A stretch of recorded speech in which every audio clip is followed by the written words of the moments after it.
¿Cómo están? ¿Cómo venimos con el libro de Deuteronomio? Ya estamos llegando al final. Y sin dudas que venimos recorriendo por el libro de Deuteronomio, que es precioso. El domingo pasado vimos cómo el Señor guiaba a su pueblo a través de la obediencia y a través de la permanencia y la intimidad con Él.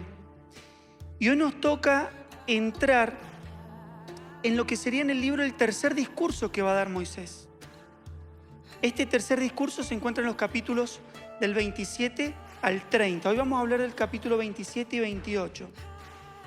Y para que podamos entrar en contexto, estos capítulos van a hablar algo realmente confrontador, conmovedor, que es la bendición y la maldición que trae la obediencia o la desobediencia al pacto de Dios. Y para que nosotros podamos entrar en este tema de maldición y bendición, yo les voy a pedir que ustedes me ayuden y que tengamos una visión panorámica de lo que es el libro de Deuteronomio, para que podamos entender cabalmente de qué tema habla estos capítulos. Primero, recordar, esto lo hemos repetido varias veces, está Moisés con el pueblo a orillas del río Jordán, están a punto de entrar a la tierra prometida, con esta generación nueva que no había salido de Egipto. Y ahí va a haber lo que se llama una renovación del pacto. ¿Por qué? Porque cuando salieron de Egipto, a los 3 meses llegaron al monte de Sinaí. Y ahí hace un pacto Dios con el pueblo. Pacto que el pueblo rompió cuando empezó a caminar por el desierto. Por eso se encuentra Moisés con esta nueva generación a la entrada de la tierra prometida. ¿Y qué tiene que hacer? Renovar el pacto. Y algunos piensan que no solamente es renovación del pacto, sino que va a ser un pacto nuevo con el pueblo de Israel, un pacto que se le llama pacto palestino. Y para que nosotros podamos entender esto del pacto, quiero que entendamos también otra cosa que se vivía en ese contexto. En aquel contexto de Medio Oriente había lo que se llamaba, ahí lo están viendo, pacto soberano vasallo. ¿Alguien sabe qué es esto? Este pacto soberano vasallo, soberano es un rey, vasallo es un súbdito o un conquistado. Estos eran los pactos que en aquella época se solían hacer cuando un imperio, a cargo de un rey, conquistaba otro imperio. ¿Qué es lo que se hacía? Bueno, el rey que conquistaba, el soberano, iba a hacer un pacto con esos vasallos que había conquistado. ¿Para qué? Un pacto para que ellos pudieran tener paz. Simple. Te conquisté, obedeces lo que te digo o no tenés paz. En este contexto es que el libro de Deuteronomio se escribe por Moisés y por la guía del Espíritu, porque el libro de Deuteronomio respeta cada punto que tienen estos pactos de aquella época, que se llaman pactos soberanos vasallos. Por eso vamos a ver en los primeros capítulos un prólogo, ¿sí? Que lo vimos en los capítulos del 1 al 5, que esto básicamente es el prólogo histórico, te dice de dónde venía, dónde estaban, qué es lo que había pasado. Luego vamos a ver todo lo que fue la ley a estos capítulos, que ahí tenemos las cláusulas y provisiones del tratado. Y hoy entramos a la tercera parte o tercer discurso de estos pactos, que son las maldiciones y las bendiciones y ratificaciones del pacto. Por eso, entendiendo este contexto, vamos a poder meternos de cabeza en estos capítulos.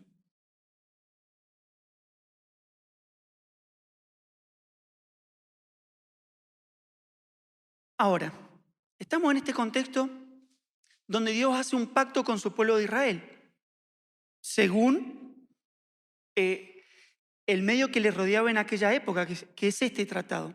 Bueno, en cuarto lugar, la disposición para la continuidad de la alianza si la rompían.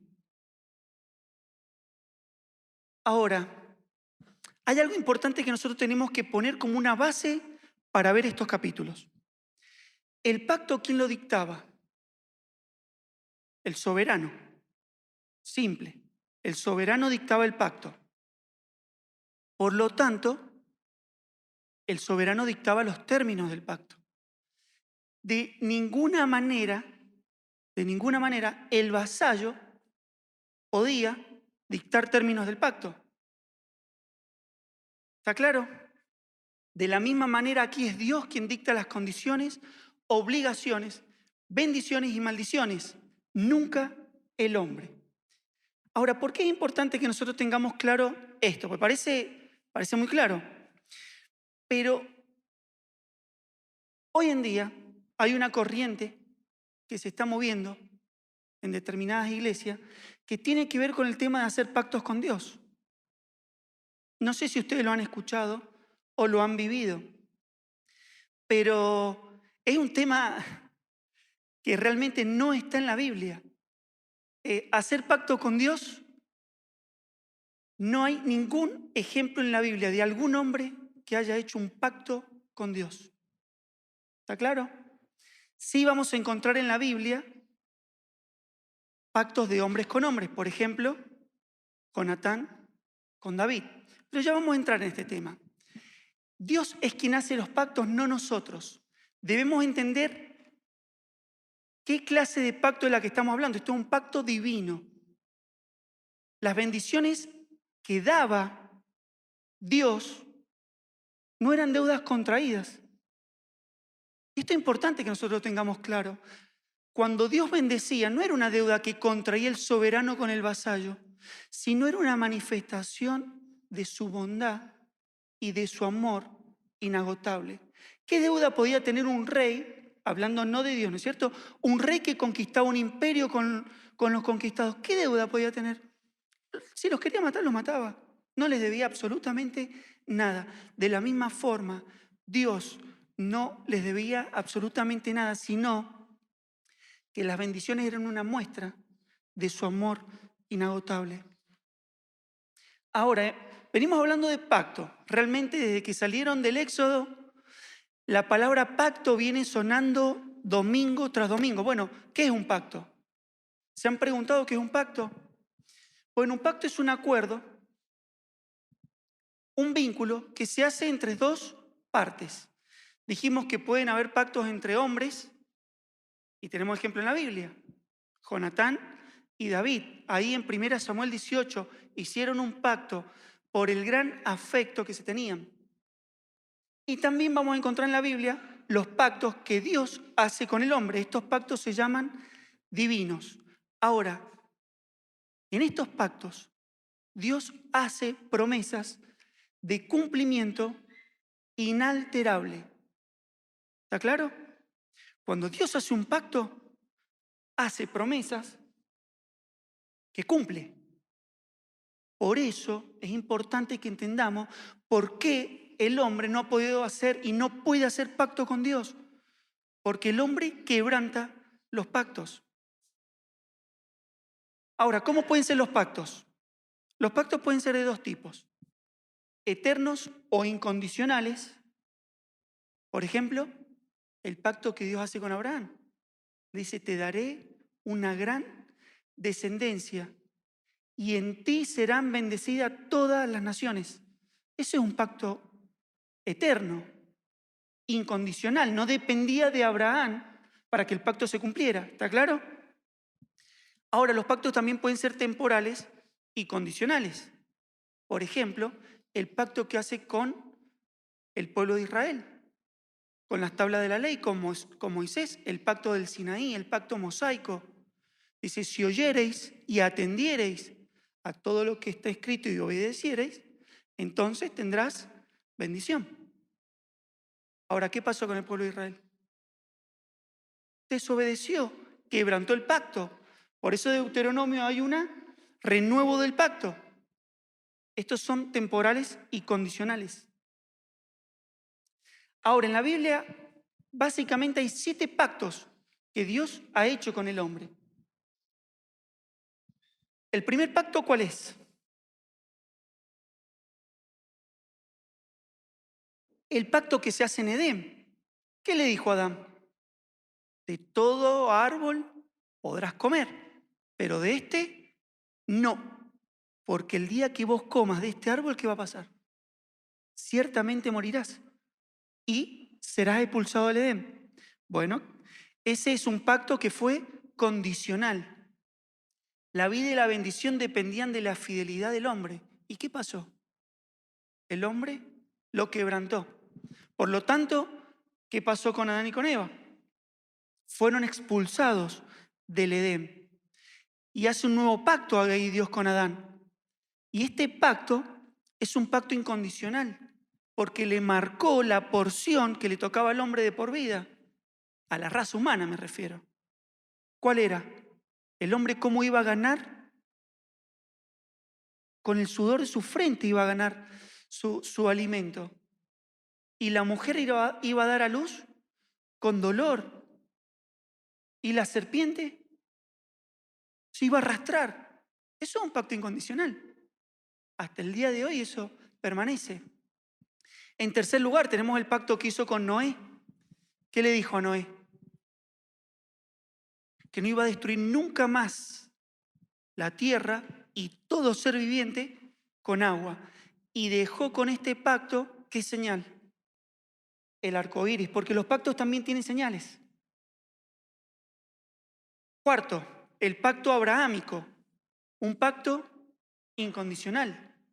3 promesas, una gran descendencia, una gran nación y una gran bendición. En ti serán benditas todas las naciones de la tierra, incondicional. ¿Y qué señal dejó Dios por este pacto?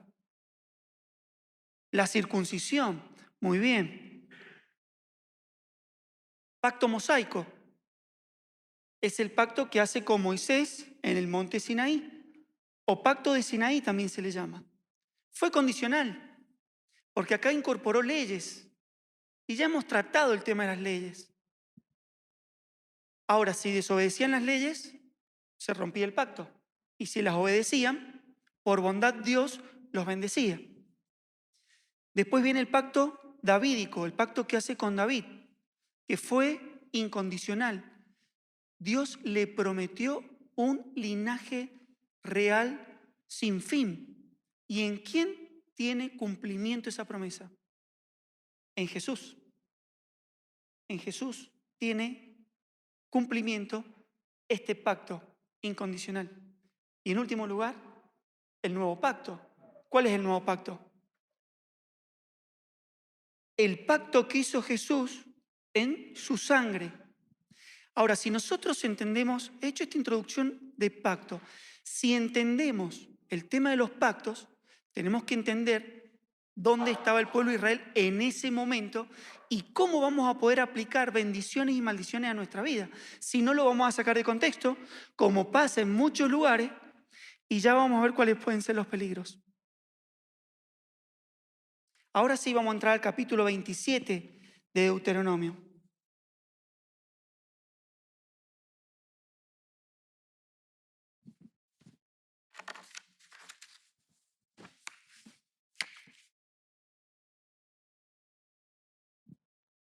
Ordenó Moisés, vamos a leer los primeros 3 versículos. Ordenó Moisés con los ancianos de Israel al pueblo diciendo: guardaréis todos los mandamientos que yo os prescribo hoy.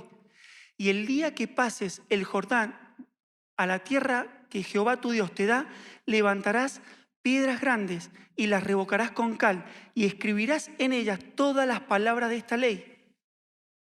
Cuando hayas pasado para entrar a la tierra que Jehová tu Dios te da, tierra que fluye leche y miel, como Jehová, el Dios de tus padres, te ha dicho. La primera ordenanza que Dios le da al pueblo es que levantara rocas y las pintaran de blanco y en ellas escribieran todas las leyes que Jehová el Señor les había dado. Sigamos con los versículos 4 al 10. Cuando pues hayas pasado el Jordán, levantarás estas piedras que yo te mando hoy en el monte Ebal, y las revocarás con cal, y edificarás allí un altar a Jehová tu Dios, altar de piedras. No alzarás sobre ella instrumento de hierro, de piedras enteras edificarás el altar a Jehová tu Dios, y ofrecerás sobre él holocausto a Jehová tu Dios.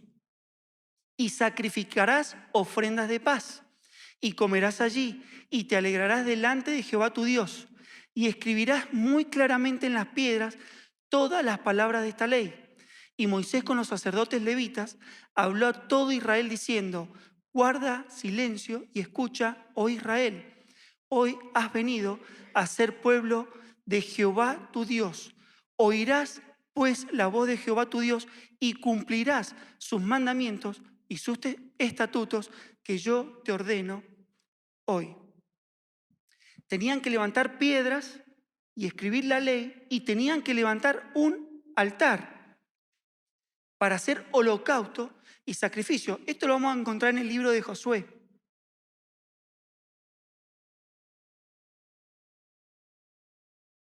Versículo 11 al 14. Y mandó Moisés al pueblo en aquel día diciendo: cuando hayas pasado el Jordán, estos estarán sobre el monte Gerizim para bendecir al pueblo: Simeón, Leví, Judá, Isaacar, José y Benjamín. Y estos estarán sobre el monte Ebal para pronunciar la maldición: Rubén, Gad, Asar, Zabulón, Dan y Neftalí. Y hablarán los levitas y dirán a todo varón de Israel en voz alta. Ahora, esta orden les da Jehová. Dice: cuando entren en la tierra prometida, van a ir parte de las tribus al monte de Gerizim y van a mencionar las maldiciones. Y cada maldición que a continuación vamos a empezar a escuchar, el pueblo que tenía que decir: amén, así se haga, para que el quebrante la ley. Y dice que en el monte Ebal también iban a haber 6 tribus que representaban las bendiciones y las iban a decir. Y los levitas que se encontraban en el valle iban a ir nombrando maldiciones y bendiciones. Y el pueblo, ¿qué tenía que decir? Amén. ¿Por qué? Porque era un pacto. Porque era la forma en que el pueblo de Israel se comprometía y entendía que si obedecían iban a recibir bendición. Pero si eran desobedientes, iban a recibir maldición. Y acá vienen las maldiciones. Y cuando nosotros vamos a ver en estos capítulos, vamos a ver que las maldiciones son mucho más largas que las bendiciones. Porque el foco del Señor está puesto en que si somos desobedientes, hay disciplina, hay consecuencias. Y cuando nosotros nos acercamos a las maldiciones y a las bendiciones, vamos a ver que hay un paralelismo antitético. Es decir, dice lo mismo, pero de manera contraria. Y empecemos con las maldiciones. Dice: pero acontecerá, si no oyes la voz de Jehová, tu Dios, vendrán sobre ti y te alcanzarán todas estas maldiciones. Maldito serás tú en la ciudad y maldito en el campo. Maldito el fruto de tu vientre, el fruto de tu tierra, la cría de tus vacas y los rebaños de tus ovejas. Maldita serán tu canasta y tu arteza de amasar. Maldito serás en tu entrar y maldito en tu salir. Jehová te entregará derrotado delante de tus enemigos. Por un camino saldrás contra ellos y por 7 caminos huirás de ellos. Los cielos que están sobre tu cabeza serán de bronce y de hierro la tierra que está debajo de ti. Dará Jehová como lluvia a tu tierra polvo y ceniza. De los cielos descenderán sobre ti hasta que perezcas. El extranjero que estará en medio de ti se elevará sobre ti muy alto y tú descenderás muy abajo. Él te prestará a ti y tú no le prestarás a él. Él estará a la cabeza y tú a la saga o a la cola. Esta era la maldición que Dios daba al pueblo si desobedecía su ley. Pero había bendición si el pueblo lo obedecía. Y es todo lo mismo que leímos recién, pero de manera contraria. Y vendrán sobre ti y te alcanzarán todas estas bendiciones si escuchas la voz de Jehová, tu Dios. Bendito serás tú en la ciudad y bendito en el campo. Bendito el fruto de tu vientre, el fruto de tu tierra, el fruto de tus bestias, la cría de tus vacas y los rebaños de tus ovejas. Benditas serán tu canasta y tu arteza de amasar. Bendito serás en tu entrar y bendito en tu salir. Jehová derrotará a los enemigos que se levantan contra ti. Por un camino saldrán contra ti y por 7 caminos huirán de ti. Te abrirá Jehová su buen tesoro, el cielo, para enviar la lluvia a tu tierra en su tiempo y para bendecir toda obra de tus manos. Y prestarás a muchas naciones y tú no pedirás prestado. Te pondrá Jehová por cabeza y no por cola, y estarás encima solamente y no estarás debajo, si obedecieres los mandamientos de Jehová tu Dios, que yo te ordeno hoy, para que los guardes y los cumplas. Qué precioso que podamos ver y entender que el pueblo de Israel iba a recibir bendición si obedecía, pero maldición si era desobediente. Ahora vamos a entrar en el capítulo 28. Ya vamos a ver bien cómo se aplica esto a nuestra vida. Porque podés estar pensando, bueno, eso es el pacto que hizo Dios con Israel. ¿Qué hay para nosotros? Ya lo vamos a ver para terminar. Pero ahora vamos a ir al capítulo 28.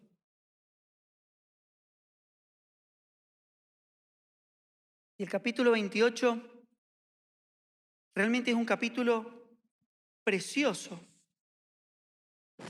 Precioso. Porque para ellos fue totalmente profético. Por eso, el otro día dijo Sergio, recordando el futuro que iba a tener Israel en la tierra prometida, Dios les empezó a profetizar lo que les iba a pasar. Y para que nosotros podamos entender este capítulo 28, vamos a decir que Israel, a lo largo de su historia, tuvo 3 destierros. ¿Saben qué es lo peor que le podía pasar al pueblo de Israel? El destierro. Por eso el castigo, ¿cuál era? El destierro. Pero así como tuvo destierro, también tuvo vueltas el pueblo de Israel. Y en este capítulo lo vamos a ver. El primer destierro de estos fue profetizado a Abraham. Capítulo 15, versículo 13 y 16. 13 al 16. A ver si lo tengo. Ahí está. En el libro de Josué, ¿qué vamos a ver? Cómo retoma la tierra luego que fueron deportados. Y en el libro de los jueces los veremos establecidos en esa tierra. Esta profecía de su primer destierro fue cumplida completamente. Recordemos que la profecía que le dio a Abraham, ¿qué le dijo? Que iban a quedar esclavos por ¿cuántos siglos? Por cuatro generaciones iban a quedar en Egipto, pero que a la 4ª generación ellos iban a salir. De ahí viene el pueblo. Otra vez, de su primer destierro, vienen retomando por primera vez la tierra que ellos ya habían tenido. Ahora, en este capítulo se va a mencionar el segundo destierro profético para ellos, que para nosotros ya está cumplido. Se menciona aquí en los versículos 32 al 37 y lo vamos a leer. Dice así: tus hijos y tus hijas serán entregados a otro pueblo, y tus ojos lo verán, y desfallecerán por ellos todo el día, y no habrá fuerza en tu mano. el fruto de tu tierra y de todo tu trabajo comerá el pueblo que no conociste, y no serás sino oprimido y quebrantado todos los días, y enloquecerás a causa de lo que verán tus ojos. Te herirá Jehová con maligna pústula en la rodilla y en las piernas, desde la planta de tu pie hasta tu coronilla, sin que puedas ser curado. Jehová te llevará a ti y al rey que hubiere puesto sobre ti, a nación que no conociste, ni tú ni tus padres, y allá servirás a dioses ajenos, al palo y a la piedra, y serás motivo de horror, y servirás de refrán y de burla a todos los pueblos a los cuales te llevará Jehová. ¿A qué pueblo los entregó Jehová por su desobediencia? A Babilonia. Ellos habían conquistado la tierra en el año 1400 a.C., en esta esta primera toma de la tierra con Josué, y en el año 700 las 10 tribus del norte fueron deportadas, y después en el año 500 la tribu de Judá, la tribu del sur. Este es el segundo destierro que sufre el pueblo de Israel, y estaba profetizado acá en este capítulo 28 de Deuteronomio. Pero no solamente eso, sino que también vimos su retorno. ¿Sí? ¿A cargo de quién tuvo este segundo retorno a la tierra prometida? A cargo de Esdras y Nehemías. Ahí en esos libros vamos a ver cómo el pueblo de Israel retoma por segunda vez su tierra. Esta profecía ha sido cumplida completamente al pie de la letra, todas las palabras que Jehová el Señor dijo. Ahora iba a profetizar un tercer destierro en este capítulo, y lo vamos a leer. Ese tercer destierro está profetizado en los versículos 48 al 53. Y dice así: servirás por tanto a tus enemigos que enviare Jehová contra ti con hambre y con sed y con desnudez y con falta de todas las cosas, y él pondrá yugo de hierro sobre tu cuello hasta destruirte. Jehová traerá contra ti una nación de lejos, del extremo de la tierra, que vuele como águila, nación cuya lengua no entiendas, gente fiera de rostro, que no tendrá respeto al anciano ni perdonará al niño, y comerá el fruto de tu bestia y el fruto de tu tierra hasta que perezcas. Y no te dejará grano, ni mosto, ni aceite, ni la cría de tus vacas, ni los rebaños de tus ovejas, hasta destruirte. Pondrás sitio a todas tus ciudades, hasta que caigan tus muros altos y fortificados en que tú confías. En toda tu tierra sitiará, pues, todas tus ciudades y toda la tierra que Jehová, tu Dios, te hubiere dado. 53. Y comerás el fruto de tu vientre, la carne de tus hijos y de tus hijas que Jehová tu Dios te dio, en el sitio y en el apuro con que te angustiará tu enemigo. Tremenda profecía.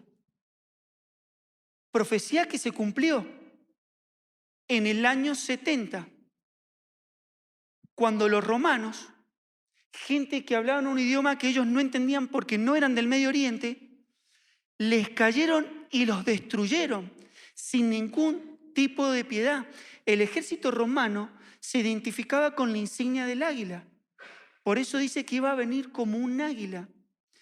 Y es tremendo que dice que era tan grande el sitio que le iba a poner los romanos a Jerusalén, que iban a tener que comer el fruto de su vientre. Y esto no es alegórico, esto es literal. Esto podemos ver a lo largo de los asedios que ha recibido tanto desde Samaria a Jerusalén. Eran tan grandes los sitios que le hacían que tenían que comerse a sus hijos.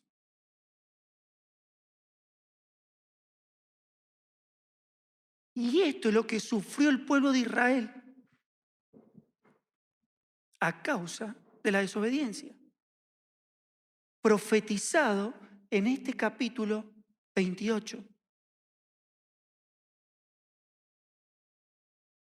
El historiador Josefo, un historiador del siglo I, contó la llegada de los romanos bajo el reinado de Tito.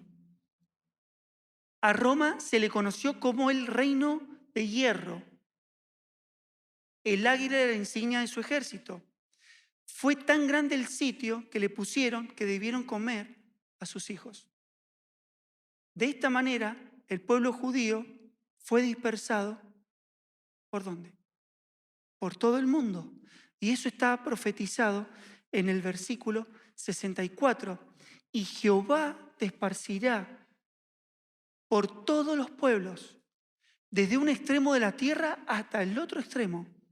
Y allí servirás a dioses ajenos que no conociste tú ni tus padres, al leño y a la piedra. Y el pueblo de Israel se halla en esta situación. Un pueblo que todavía no ha podido retomar su tierra en plenitud. Si bien se declaró el Estado de Israel como nación en el año 1948, Israel tan solo ha podido tomar parte de esa tierra. Hoy los montes que se mencionaban, Gerizim y Ebal, monte donde se tuvo el encuentro Jesús con la samaritana, hoy están los árabes en esa parte. Entonces, si bien Israel ha retomado parte de esta tierra, tenemos que entender que todavía no ha vuelto a su tierra y la tomó en posesión como el Señor Jehová quiere. ¿Cuándo lo va a hacer? Porque esto sigue siendo profético para nosotros. ¿Cuándo? Cuando venga el Señor a instalar su reino mesiánico. Luego de la tribulación y la gran tribulación. Ahí va a venir, va a tomar ese remanente y en Jerusalén va a reinar Jesús como rey con su pueblo. Y Jerusalén va a ser la capital del mundo en ese reino mesiánico. Ahora, de esta manera terminamos, de manera fugaz, los capítulos 27 y 28, este tercer discurso que Moisés inicia de bendición y maldición. Y quería traer cosas prácticas para poder aplicar a nuestra vida.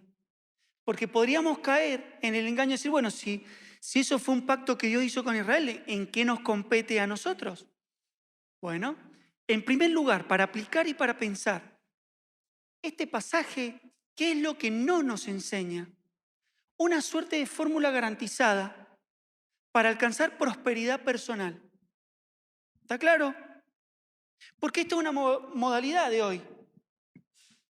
Hay muchas iglesias que enseñan a modo de fórmula que la obediencia trae prosperidad y bendición. ¿De qué tipo?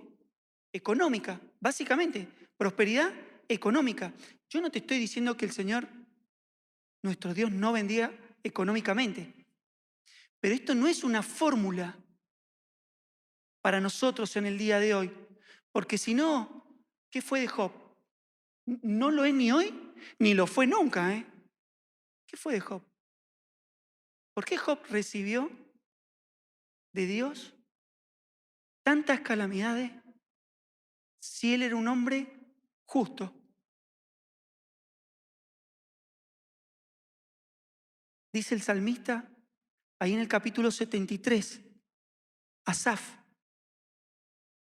dice, tuve envidia por la prosperidad de los impíos. Siempre este mundo fue injusto. Siempre hubieron impíos que prosperaron como justos, que no prosperaron a la vista de este mundo. Entonces, ¿cómo debemos entender estas bendiciones y maldiciones? ¿Tienen aplicación directa para nuestras vidas?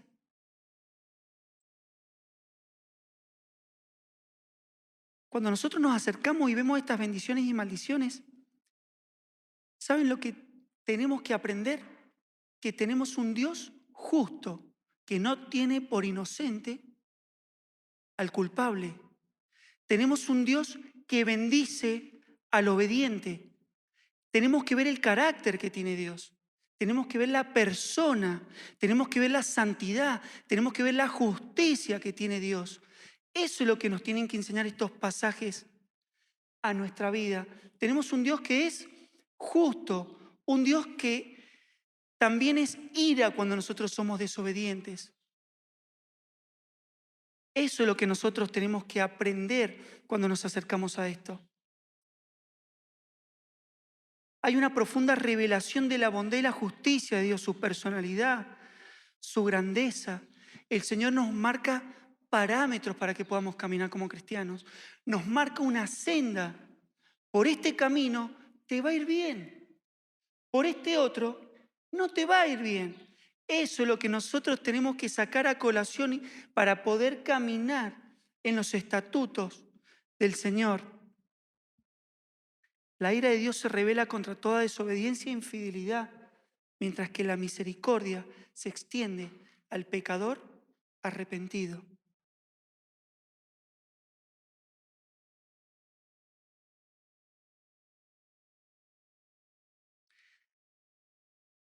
Podemos agregar en este punto,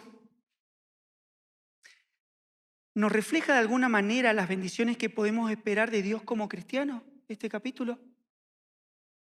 Por supuesto que sí. Por supuesto que si nosotros somos obedientes, Dios decía que como parte de la bendición iba a abrir su cielo y derramar bendiciones. Pero esas bendiciones que en el antiguo pacto tenían que ver con bendiciones políticas y económicas, hoy tenemos que ver esas bendiciones a la luz del Sermón del Monte. Por eso dice el Sermón del Monte de la siguiente manera: no os hagáis tesoros en la tierra, donde la polilla y el orín corrompen, y donde ladrones minan y hurtan, sino haceos tesoros en el cielo, donde ni la polilla ni el orín corrompen, y donde ladrones no minan ni hurtan. Porque donde esté vuestro tesoro, allí estará también vuestro corazón. Ninguno puede servir a dos señores, porque o aborrecerá a uno y amará al otro, o estimará a uno y menospreciará al otro. No podéis servir a Dios y a la riqueza. Por lo tanto os digo, no os afanéis por vuestra vida, qué habéis de comer o qué habéis de beber, ni por vuestro cuerpo, qué habéis de vestir. ¿No es la vida más que el alimento y el cuerpo más que el vestido? Dios bendice, por supuesto, pero hoy estamos en un pacto diferente y la bendición que la iglesia y el pueblo de Dios recibe tiene que ver con esto, con el Sermón del Monte.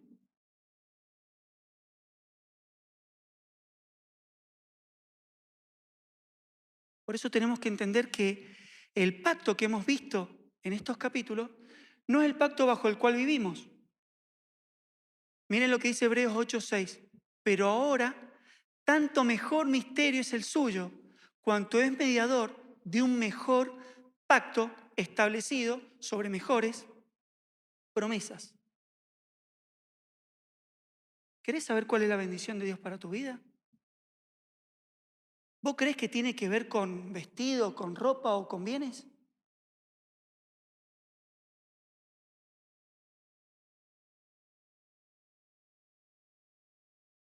No debemos pensar que la bendición de Dios siempre es en términos de dinero y salud. Cristo mismo es la bendición de Dios para nuestras vidas. Por eso dice Efesios 1:3, bendito sea el Dios y Padre de nuestro Señor Jesucristo, que nos bendijo con toda bendición espiritual en los lugares celestiales en Cristo. ¿Querés tener bendición de Dios? Cristo es tu mayor bendición. No es prosperidad económica, no es salud. Y, querido hermano, no estoy diciendo que Dios quiere iglesias pobres y enfermas. Te estoy diciendo que lo que primero tenemos que buscar es el reino de Dios y su justicia. Y a Jesús y Cristo, Él es nuestra porción. Él es nuestra bendición. Si no, ¿qué sería de las enfermedades? ¿O qué sería de las dificultades económicas? Por eso, queridos hermanos y hermanas, Dios trae luz a nuestra vida. En muchos lugares se habla de prosperidad y sanidad. A lo que dé, a como dé. Dios es soberano. Pacto soberano vasallo. ¿No puede hacer acaso lo que Él quiera? ¿No lo pudo tratar a Job como Él lo quiso tratar? Es precioso el libro de Job.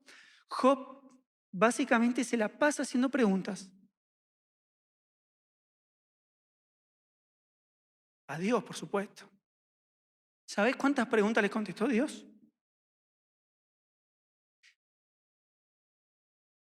Ninguna.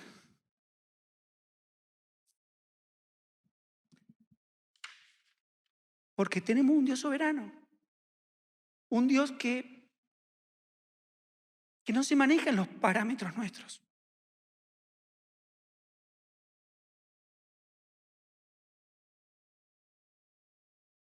Por eso Lucas 22:20 dice, de igual manera, después que hubo cenado, tomó la copa diciendo, esta copa es el nuevo pacto en mi sangre, que por vosotros se derrama. ¿Qué señal, qué símbolo nos dejó Dios de ese nuevo pacto? La mesa del Señor. Y hoy nosotros estamos en este pacto, un pacto que es muy superior, porque dice Gálatas que si el otro pacto hubiera sido perfecto, no hubiera habido necesidad de un pacto superior. Sin embargo, era un pacto que no fue perfecto y vino Cristo y cumplió las demandas que Dios requería para poder hacer un pacto perfecto, incondicional y eterno. ¿Para quiénes? Para todos. Para todos los que crean en Él. ¿Bajo qué pacto estás vos? A veces nos confundimos. A veces, ¿se acuerdan cuando hablábamos temor versus terror? A veces podemos vivir vidas cristianas tratando de obedecer y agradar para que el Señor nos bendiga. No, de ninguna manera. Hoy este nuevo pacto es un pacto de gracia. Justificación por fe. Siempre fue por fe, pero la gracia se derramó de manera sobreabundante. Y hoy tenemos posibilidad, a través de estos símbolos, de recordar lo que el Señor Jesús hizo por vos y por mí. Nuestra mejor porción es Cristo. Que el Señor bendiga su palabra. Que podamos acercarnos a esta mesa con discernimiento. Que podamos acercarnos a esta mesa entendiendo que este pacto costó la sangre del único Hijo de Dios. Y bajo ese pacto hoy vivimos. Vamos a orar.